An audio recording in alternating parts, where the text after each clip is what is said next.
കാർത്തു ഇപ്പോൾ house surgeon ചെയ്യുകയാണ്. വർഷങ്ങൾക്ക് ശേഷം അച്ഛൻ്റെ നിർബന്ധത്തിന് കാർത്തു അടുത്ത വീട്ടിലെ കല്യാണത്തിന് പോയതായിരുന്നു. അവൾക്ക് അവിടെ അധികം നേരം നിൽക്കാൻ കഴിഞ്ഞില്ല. വർഷങ്ങൾ ഇത്ര ആയിട്ടും ആളുകളുടെ മുറുമുറുപ്പിന് ഒരു കുറവുമുണ്ടായിരുന്നില്ല. എന്താ മോളെ, നീ വേഗം വന്നോ? ഡ്രസ്സെല്ലാം മാറ്റി അച്ഛൻ്റെ റൂമിലേക്ക് വന്നതാണ് കാർത്തു. അവൾ കരച്ചിലടക്കി പിടിച്ച് അച്ഛനെ നോക്കി നിന്നു. എന്താ എൻ്റെ മോൾക്ക്? അയാൾ ഒരു വിധം അവളോട് ചോദിച്ചു. അവൾ അച്ഛൻ്റെ അടുത്ത് വന്നിരുന്നു. അച്ഛാ, മതിയായി എനിക്ക്. എൻ്റെ തെറ്റ് ദൈവം ക്ഷമിച്ചാലും മനുഷ്യർ ക്ഷമിക്കില്ല അച്ഛാ. എനിക്ക് മടുത്തു. ഈ ജീവിതം മടുത്തുപോയി. അറിയാത്ത പ്രായത്തിൽ ചെയ്ത തെറ്റിന് ഇന്നും ഞാൻ അനുഭവിക്കുകയാണ്. എങ്ങനെ ഞാൻ മുന്നോട്ട് ജീവിക്കും? അവൾ അയാളെ കെട്ടിപ്പിടിച്ച് പൊട്ടിക്കരയുകയാണ്. അയാളെല്ലാം കേട്ട് അവളെ തലോടിക്കൊണ്ടിരുന്നു. എൻ്റെ കുഞ്ഞ് കഴിഞ്ഞു പോയതൊന്നും ഓർക്കല്ലേ. എൻ്റെ കുട്ടി നല്ല കുഞ്ഞാണ്. എല്ലാവരുടെയും മുന്നിൽ ജീവിച്ച് കാണിച്ചു കൊടുക്കണം. പുച്ഛിച്ചവരെല്ലാം നല്ലത് പറയുന്ന കാലം വരും മോളെ. പാറു ഇച്ചുട്ടനുമായി ലോണിലിരിക്കുകയാണ്.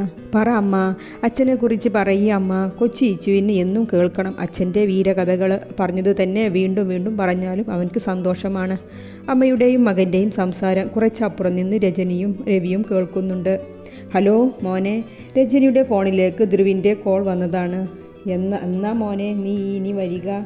അമ്മേ, 6 മാസം മുന്നേ ഞാൻ വന്നതല്ലേ. ഓ, ഞാൻ മറന്നുപോയി, രജനി നിരാശയോടെ പറഞ്ഞു. അന്ന് നീ വന്നിരുന്നു. സൂരജ് ഡോക്ടറുമായി നിൻ്റെ പുതിയ ഹോസ്പിറ്റൽ കാര്യത്തിന് വേണ്ടി. രാവിലെ പോയാൽ നീ കിടക്കാൻ വേണ്ടി മാത്രമേ വീട്ടിലുണ്ടായിരുന്നുള്ളൂ, രജനി സങ്കടത്തോടെ പറഞ്ഞു. എൻ്റെ അമ്മ, ഞാൻ അധികം വൈകാതെ വരാം. ഇനി ഇങ്ങോട്ട് തിരിച്ചു വരുന്നില്ല. അവിടെ എൻ്റെ അമ്മയുടെ കൂടെ തന്നെ ഉണ്ടാകും എന്നും. പോരെ? ആ, അച്ഛൻ എവിടെ? അടുത്തുണ്ട്. അച്ഛനോട് അന്വേഷണം പറയൂ. ഓക്കെ അമ്മ, ബായ്. രവിയേട്ട, അവൻ വന്ന നല്ലൊരു കല്യാണക്കാരെ നോക്കി കല്യാണം കഴിപ്പിക്കണം. വേണ്ട രജനി, നമ്മൾ കല്യാണക്കാരൻ പറഞ്ഞ് ഇനി അവനെ നിർബന്ധിക്കണ്ട. അവൻ തന്നെ നല്ലൊരു പെൺകുട്ടിയെ കണ്ടുപിടിച്ച് നമ്മോട് പറയട്ടെ, അപ്പോൾ നോക്കാം. അതും പറഞ്ഞ് രവി അവിടെ നിന്നും എഴുന്നേറ്റ് പോയി. കാർത്തു അച്ഛനുള്ള മരുന്നുമായി റൂമിലേക്ക് വന്നതാണ് രാവിലെ. അച്ഛൻ്റെ കിടപ്പിൻ്റെ മാറ്റം മനസ്സിലാക്കി അവൾ പൾസ് നോക്കി. ആ ശരീരം തണുത്തുറഞ്ഞിരുന്നു. തനിക്ക് ആകെ ഉണ്ടായിരുന്ന അച്ഛനും പോയി. അവൾ നിർവികാരത്തോടെ ഇരുന്നു പോയി. അച്ഛൻ്റെ മരണം കഴിഞ്ഞ് 2 മാസമായി. ധ്രുവ് അമേരിക്കയിലുള്ള ജീവിതം ഒഴിവാക്കി ഊട്ടിയിലുള്ള അവരുടെ വീട്ടിലെത്തിയിട്ട് 1 മാസമായി. അവൻ്റെ ഹോസ്പിറ്റൽ ഇനാഗുറേഷൻ കഴിഞ്ഞു. എല്ലാ സൗകര്യങ്ങളോടും കൂടിയ ഒരു വലിയ ഹോസ്പിറ്റലായിരുന്നു അത്. പ്രിയ അവളുടെ കസിൻ രാഹുലുമായി അകത്തളത്തിൽ സംസാരിച്ചിരിക്കുമ്പോഴാണ് കാർത്തു ഹോസ്പിറ്റലിൽ നിന്നും വരുന്നത്. കാർത്തു അവരെ ഒന്ന് നോക്കി മുറിയിലേക്ക് നടന്നു. ചേച്ചി, അതാരാണ്? ഓ, അത് എൻ്റെ നാത്തൂനാണ്, കാർത്തിയുടെ അനിയത്തി. ആണോ? നല്ല സുന്ദരിയാണല്ലോ. കാർത്തു പോയ വഴിയിലേക്ക് നോക്കി അവൻ വല്ലാത്ത ഭാവത്തിൽ പറഞ്ഞു. ഓ, സൗന്ദര്യമേ ഉള്ളൂ. രാഹുൽ സ്വഭാവം മോശമാണ്. പണ്ട് +2 പഠിക്കുമ്പോൾ ഒരു ചെക്കനുമായി ഹോട്ടലിൽ നിന്ന് പിടിച്ചതാണ്. നീ അവളുടെ അടുത്ത് മിണ്ടാനൊന്നും പോവണ്ട.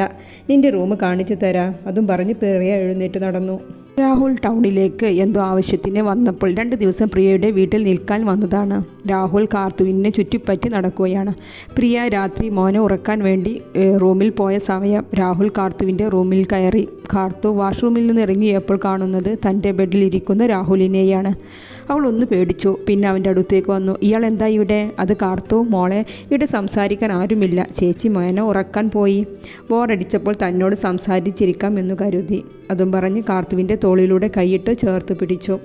അവൾ അവൻ്റെ കൈ തട്ടി മാറ്റി. ഏട്ടത്തി, ഏട്ടാ. അവൻ ഉറക്കെ വിളിച്ചു പുറത്തേക്ക് ഓടി. അപ്പോഴേക്കും ശബ്ദം കേട്ട് കാർത്തികും പ്രിയയും ഓടിയെത്തിയിരുന്നു. ഏട്ടാ, ഇയാൾ എന്നോട് ചോദിക്കാതെ എൻ്റെ റൂമിലേക്ക് വന്നു. അവൾ കരഞ്ഞുകൊണ്ട് ഏട്ടൻ്റെ പിറകിലേക്ക് മാറി നിന്നു. കാർത്തിക് സർവ്വ നിയന്ത്രണവും വിട്ട് രാഹുലിനെ പൊതിരെ തല്ലി. ടേബിളിലുള്ള ഫ്ലവർ വേസ് എടുത്ത് അവൻ്റെ തലയിലേക്ക് അടിക്കാനായി ഓങ്ങി. പ്രിയ ഒരുവിധം കാർത്തികിനെ പിടിച്ചു മാറ്റുകയാണ്. അയ്യോ ചേച്ചി, ഈ പെണ്ണ് കള്ളം പറയാണ്. ഇവളാണ് എന്നെ വിളിച്ചു വരുത്തിയത്. കാർത്തിക് രാഹുലിനെ വീണ്ടും അടിക്കാനായി വന്നതും പ്രിയ വേഗം രാഹുലിനെ റൂമിൽ നിന്നും പുറത്തേക്ക് തള്ളി. അവൻ വേഗം അവിടെ നിന്നും പോയി. നീ വലിയ പവിത്രയെ ചമയണ്ട. വലിയ തൊളിവെളുപ്പും കാണിച്ച് എൻ്റെ ആങ്ങളെ വിളിച്ചു വരുത്തിയിട്ട് പ്രിയ കത്തി കയറുകയാണ്. കാർത്തിക് ആകെ പിടിവിട്ട അവസ്ഥയിലാണ്. ഏട്ടത്തി, വായിൽ നാവുണ്ടെന്ന് കരുതി എന്തും വിളിച്ച് പറയരുത്. വൃത്തികെട്ടവനെ വീട്ടിൽ നിർത്തിയിട്ട് എൻ്റെ മേലെ പഴിച്ചായിരുന്നോ? കാർത്തു പ്രിയയെ ബാക്കിലേക്ക് ഉന്തി. എടി, നീ നിൻ്റെ നാക്ക് അടക്കി വെച്ചോ. കാർത്തിക് കാർത്തുവിൻ്റെ മുടിക്കുത്തിൽ പിടിച്ച് വലിച്ചു. തൊട്ടുപോകരുതെന്നെ. എല്ലാവരും പറയും സഹോദരന്മാർ പെങ്ങൾക്ക് ഭാഗ്യമാണെന്ന്. എന്നാൽ എൻ്റെ സഹോദരൻ ഭാര്യയുടെ സാരിൻ്റെ തുമ്പിൽ പിടിച്ച് നടക്കുന്ന ഒരു പോങ്ങനാണ്. എന്തേ നിങ്ങൾക്ക് എന്നെ തല്ലാൻ തോന്നുന്നുണ്ടോ? നിങ്ങളെ ഭാര്യയെ പറഞ്ഞപ്പോൾ പൊള്ളിയല്ലേ? അച്ഛൻ അമ്മയെ അടിക്കുമ്പോൾ അടിച്ചു കൊന്നപ്പോൾ എവിടെ പോയി നിങ്ങളുടെ ഈ തിളപ്പ്?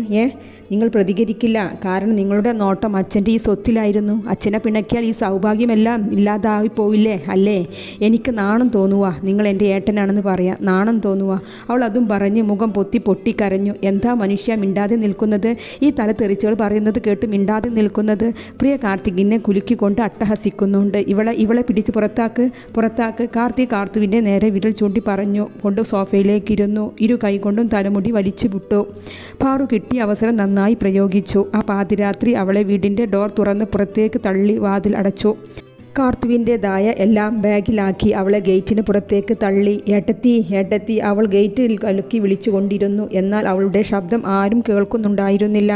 അവൾ പാതിരാത്രി റോഡിലൂടെ നടന്നു. റെയിൽവേ സ്റ്റേഷനിൽ നിന്നും കോട്ടയത്തേക്കുള്ള ടിക്കറ്റ് എടുത്തു. ഇനി അവളുടെ ആശ്രയം വല്യമ്മ മാത്രമേയുള്ളൂ. കാർത്തിക് തൻ്റെ ദേഷ്യമെല്ലാം ഒന്നടങ്ങിയപ്പോൾ കാർത്തുവിൻ്റെ റൂമിലേക്ക് നടന്നു. പ്രിയ, കാർത്തു എവിടെ? അതാ അപ്പോൾ നന്നായ. കാർത്തിയല്ലേ പറഞ്ഞ് അവളെ പുറത്താക്കാൻ? ഞാൻ അവളെ പുറത്താക്കി വാതിലടച്ചു. അവിടെ സിറ്റൗട്ടിൽ ഇരിക്കുന്നുണ്ടാകും. പ്രിയ ഒളിക്കണ്ണിട്ട് കാർത്തികിനെ നോക്കി. കാർത്തിക് വേഗം ഡോർ തുറന്നു നോക്കി. അവിടെ ആരെയും കാണുന്നില്ലായിരുന്നു. കാർത്തു അവൻ അവളെയും വിളിച്ച് അവിടമെല്ലാം തിരഞ്ഞു. കാർത്തി, ഇവിടെ വന്ന് അവളുടെ ഒരു സാധനം ഇവിടെ കാണുന്നില്ല. കാർത്തിക് വേഗം അകത്തേക്ക് ഓടി അവളുടെ റൂമിലേക്ക് ചെന്നു. അവളുടെ സർട്ടിഫിക്കറ്റോ ഡ്രസ്സോ ഒന്നും കാണുന്നുണ്ടായിരുന്നില്ല. ഈ പെങ്ങളെ ആലോചിച്ചാണോ കാർത്തി നീ ഇങ്ങനെ വിഷമിക്കുന്നത്? അവൾ ഓടിപ്പോകാൻ കാരണം നോക്കിയിരിക്കുവാവും. അവസരം കിട്ടിയപ്പോൾ അവൾ പോയി. കാർത്തിക് എന്ത് ചെയ്യണം എന്നറിയാതെ അങ്ങനെ ഇരുന്നു പോയി. പുലർച്ചെ 4 മണിക്കാണ് കാർത്തു കോട്ടയത്തെത്തിയത്. വല്യമ്മയുടെ വീട്ടിൻ്റെ കോളിംഗ് ബെല്ല് അടിച്ചു. വല്യമ്മയെ കണ്ടതും അവൾ അവരെ കെട്ടിപ്പിടിച്ച് കരഞ്ഞു. അയ്യോ എൻ്റെ കുഞ്ഞ്, ഈ നേരത്തെ എങ്ങനെ വന്നു മോളെ? ഒറ്റയ്ക്ക് ഇത്രയും ദൂരം? എന്താ എൻ്റെ കുട്ടിക്ക് പറ്റിയത്? അവളെ അകത്തേക്ക് കയറ്റി കസേരയിലേക്ക് ഇരുത്തി. എൻ്റെ കുഞ്ഞ് കരയല്ലേ? എന്താ ഉണ്ടായേ? വല്യമ്മയോട് പറ മോളെ. അവൾ അവിടെ നടന്നതെല്ലാം പറഞ്ഞു. ഇതെല്ലാം കേട്ട് അവരുടെ മകൻ രാകേഷും ഭാര്യ മീനാക്ഷിയും അടുത്തുണ്ട്. മോളെ മീനു, കുഞ്ഞിന് കുടിക്കാൻ വെള്ളം എടുക്കൂ. മീനു വേഗം ഒരു ഗ്ലാസ് വെള്ളം അവൾക്ക് നൽകി. എൻ്റെ കുഞ്ഞിനെ പാതിരാത്രിക്ക് പുറത്താക്കാൻ അവൻക്ക് എങ്ങനെ ധൈര്യം വന്നു? ഞാനൊന്ന് വിളിക്കട്ടെ അവനെ. സാവിത്രി ഫോൺ എടുക്കാൻ എഴുന്നേറ്റതും കാർത്തു തടഞ്ഞു. വേണ്ട വല്യമ്മ, ഇനി ഞാൻ അവിടേക്ക് പോകില്ല. അവിടെ എനിക്ക് ആരുമില്ല. ഞാൻ എൻ്റെ വല്യമ്മയുടെ കൂടെ ഇവിടെ കഴിയട്ടെ. അതിനെന്താ എൻ്റെ കുഞ്ഞ് അനുവാദം ചോദിക്കുന്നത്? ഇത് എൻ്റെ മോളെ വീട് തന്നെയാണ്. സാവിത്രി അവളെ ചേർത്ത് പിടിച്ച് തലയിൽ തലോടി. രാവിലെ ബ്രേക്ക്ഫാസ്റ്റ് കഴിക്കുകയാണ് രാകേഷും മീനുവും. സാവിത്രി അങ്ങോട്ടേക്ക് വന്നു. അമ്മ, കാർത്തു എഴുന്നേറ്റില്ലേ? മീനുവാണ്. ഇല്ല, ഇന്നലെ മോൾ ഒരു പോള കണ്ണടച്ചിട്ടില്ല. കരച്ചിൽ തന്നെ.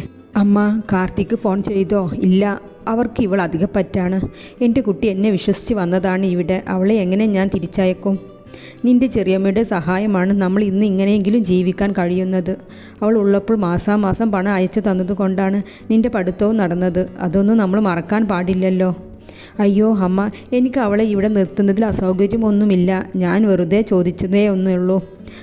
സാവിത്രി ഒന്ന് മൂളി കാർത്തുവിൻ്റെ അടുത്തേക്ക് പോയി. കാർത്തു വല്യമ്മയുടെ അടുത്ത് വന്നിട്ട് 2 ആഴ്ച കഴിഞ്ഞു. മീനുവിൻ്റെ സ്വഭാവത്തിലും മാറ്റങ്ങൾ തുടങ്ങി. രാകേഷ് കാർത്തുവിന് കൂടുതൽ ഇമ്പോർട്ടൻ്റ് കൊടുക്കുന്നുണ്ടോ എന്നൊക്കെയുള്ള ചെറിയ സംശയങ്ങൾ.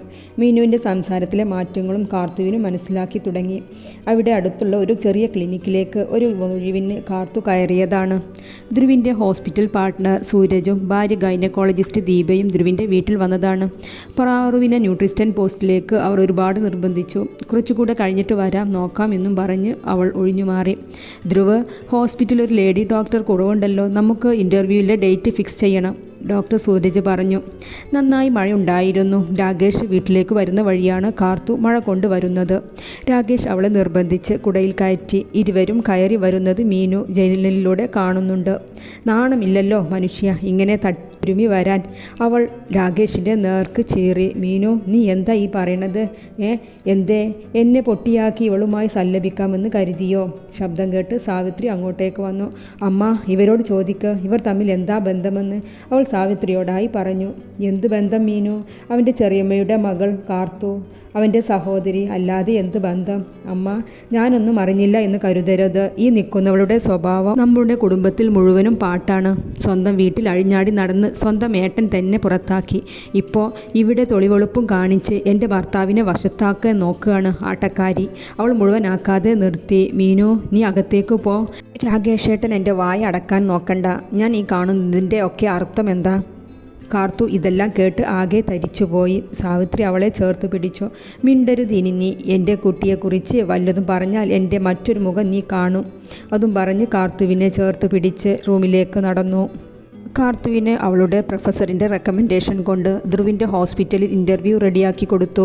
വല്യമ്മ പറഞ്ഞതല്ല മോളെ, മീനുവിൻ്റെ വാക്ക് കേട്ട് എൻ്റെ മോൾ എവിടെയും പോവല്ലേ എന്ന്.